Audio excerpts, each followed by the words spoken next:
दोस्तों देख लो जी असा वैल्डिंग मुकम्मल कर ली है। देख लो जी ये वैल्डिंग क्लीयर हो गई है। उस तो बाद तड्डा भी लग गई ने दियाँ वो भी तुहानू असा विखाने रेलिंग बाहर कढ़ के बैक साइड से, क्योंकि अगे फ्रंट वाली भी तड्डा असा ला लईयां। ये वेख लो जी ये फ्रंट से लग गई, अगे रेलिंग बाहर आ वेंदी है, हुण पूरी क्लोज होकर खली है। उस तो बाद जी असा हुण सपोर्टा लेंदे पे हैं बैक साइड से। ये इत्थे करके सपोर्टा लावनियां इहदी मजबूती वास्ते।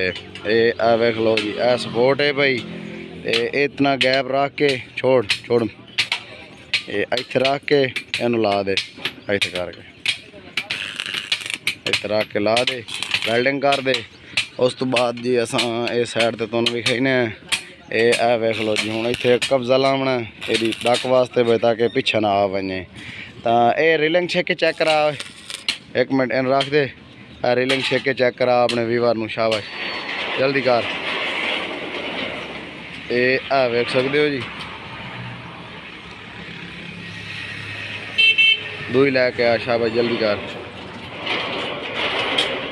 इत्थे वेख लो जी ये रेलिंग आ गई है। हुण अगे लैके अगे लैके चल, अगे लैके टो टो टो टो टो, शाबाश जल्दी कर।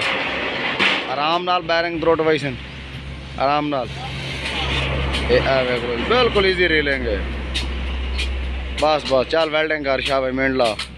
बाकी दोस्तों तुहानू असां डिटेल दसी है मुकम्मल 12 प्लेटां वाली ट्राली तैयार करेंदे पे हैं। वेख लो जी ये जी डिटेल है पहले अस तुहानू मुकम्मल वीडियो दस चुके हैं। ते असां TR इस्तेमाल करना, जड़ियाँ प्लेटां फिक्स लावनियां वो लई सां तड्डां हन वो लग गई हैं। वेख लो पहले तले सरिया लाया तो फिर ये पर छिकी सी एंगल अगे लाइए, ये उरा एंगल ये लगनी है उस साइड लगी हुई है, वो ये नाल आके टक्कर लाया वही सी ते भी लग गई हैं। और बैग जिले छिके ने वो भी लग गई हैं मुकम्मल। ये मिस्त्री अली हसन काम कर रहा है अड्डा फतेहपुर से। वेख लो जी बाकी दोस्तों हुण इंशाअल्लाह जिवें असां अगला काम शुरू किया है वो डिटेल तुहानू दसे सी। अस्सलाम वालेकुम दोस्तों, मेरा यूट्यूब चैनल वेदे पे अली हसन हार्डवेयर इंजीनियर। अली 12 प्लेटां वाली तैयार की है तो हुण असां जाविया बनाइंदे पे हैं।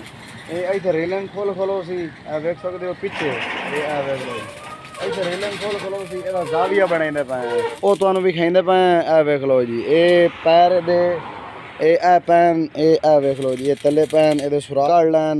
वेख लो बरमे से हुण सपोर्टां भी वैल्डिंग करेंदे पे हैं। ए तले नाल जिहड़ी सपोर्ट देवनी है असां वो वैल्डिंग करेंदे पे हैं, क्योंकि ये सपोर्ट इस वास्ते वैल्डिंग करेंदे पे हैं भाई इस चैनल की ये मजबूती देसी इदू गार्डर तू रख के ते और इस चैनल तक ये मजबूती देसी। ये भी लाइए सपोर्ट, ये वेख सकते हो ये भी लाइए, वो तले भी सपोर्ट लाइए और उस तले भी सपोर्ट लाइए, यानी कि 3 चैनल बनते पे इन्होंने 3 चैनल के तले सपोर्ट लाइए। उस तो बाद ये भी सपोर्ट दी है मजबूती, यही तुहानू असां दस्सिया है भाई ये लिफन नहीं देंदा इस तरीके, इस फ्रेम नू लिफ नहीं लवन देंदा इस तरीके, ਇਹਦਾ ਇਹ फ़ायदा होंदा है। और ये पैर इन पे ये हुण जाविया जिहड़ा बनावना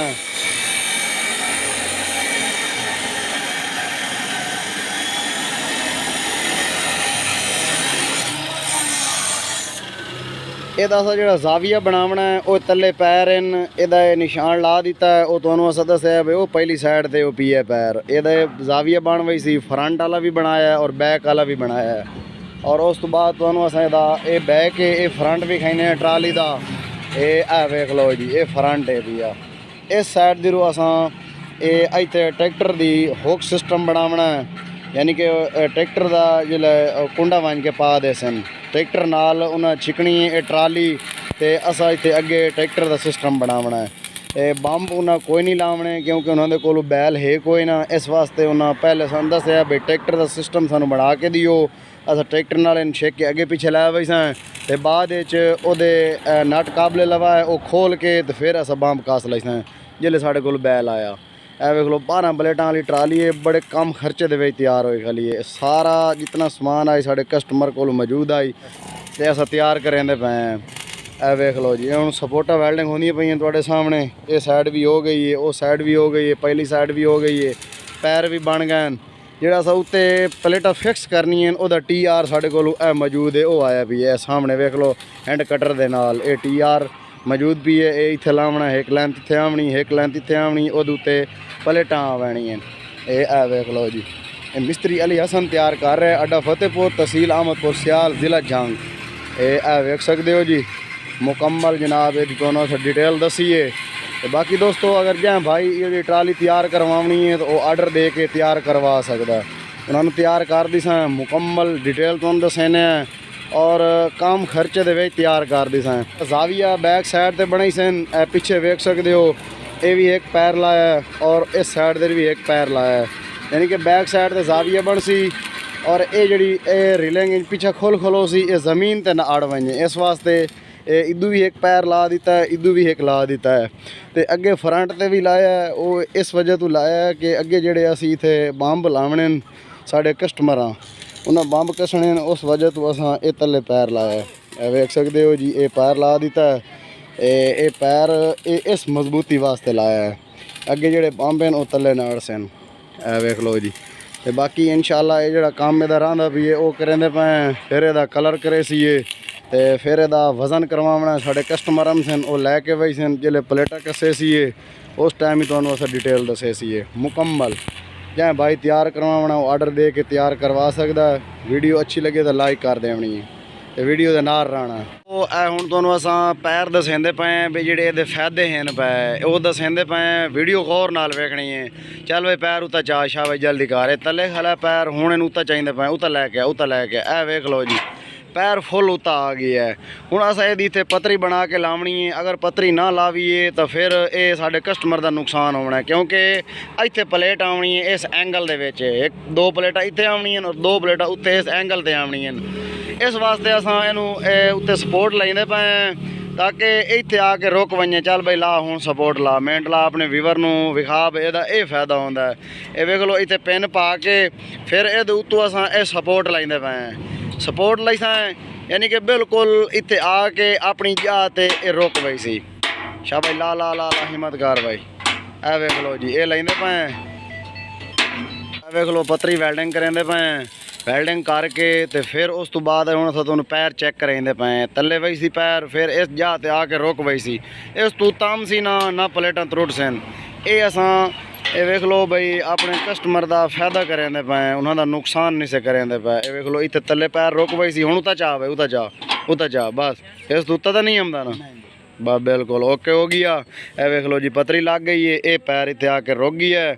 ये हुण गाडर दे अंदर हदूद खला है। वेख लो जी गाडर दे अंदर अगर गाडर तो उत्ता बहर आवे तो फिर इतने जड़ियाँ प्लेटां आवे ना वो त्रुट वजन ना। ये बैक साइड ते भी असां इ'यां पैर बना दिता है। ये वेख सकते हो जी वो पतरी लगी खली है उत्ते वो भी इ'यां बन गई है और इस साइड दर भी असां इ'यां बना के दिता है। मिस्त्री अली हसन मुकम्मल काम करके देंदा अपने कस्टमर नू और कोई भी इहो जी गुंजाइश नहीं रखेंदा जिहड़ा साढ़े कस्टमर का नुकसान होवे ते मुकम्मल काम क्लीयर करके देंदा है यानी कि नुकसान ना होवे अपने कस्टमर का इतनी कोशिश करेंदा है। ए वेख लो हुण तुहाडे सामने अगे वो पैर लाया वो तुहानू पहले दस्सिया भाई वो जेहड़े असी बंब लावने उस वास्ते असां पैर लाया भाई ताकि अगे बंब आके वजन सारा बंबा दे आवे तो त्रुट ना वजन इस वास्ते असां ओ या अगे अस चैनल लावना है वो ना त्रुट वजे इस वास्ते इस सिस्टम असां लाया है। ए वेख सकते हो जी। बाकी इंशाल्लाह इनू हुण एंगल उत्ते TR लेंदे पे वेख लो जी साढ़े फर्मे सुराखां दे विच पा दिते न असां वेख लो उस साइड जरूर इस साइड जरूर ये असां लेंदे पे यदि इंज पमैश भी करनी है उस नुक्कर तक फिर उस नुक्कर तो रख के इस नुक्कर तक पमैश करनी है फिर पमैश करके फिर उस तो बाद असां ये तले इत्थे करके असां सपोर्ट देनी ना इत्थे उत्ता चौ वही सी इनू वैल्डिंग कर देना इतने उत्ते साड़ियाँ 4 प्लेटां फिक्स आ वही सन बाकी 8 प्लेटां उत्ते आवनियां 8 ते 4 12 क्लीयर हो वही सन मुकम्मल। तो फिर इंशाल्लाह इनू रंग करे सी ओदी डिटेल तो दसे सी वजन करे सी ते जै भाई तैयार करवाना वो आर्डर दे के तैयार करवा सकता है। फायदे तुहानू असां मुकम्मल दसेंदे पे।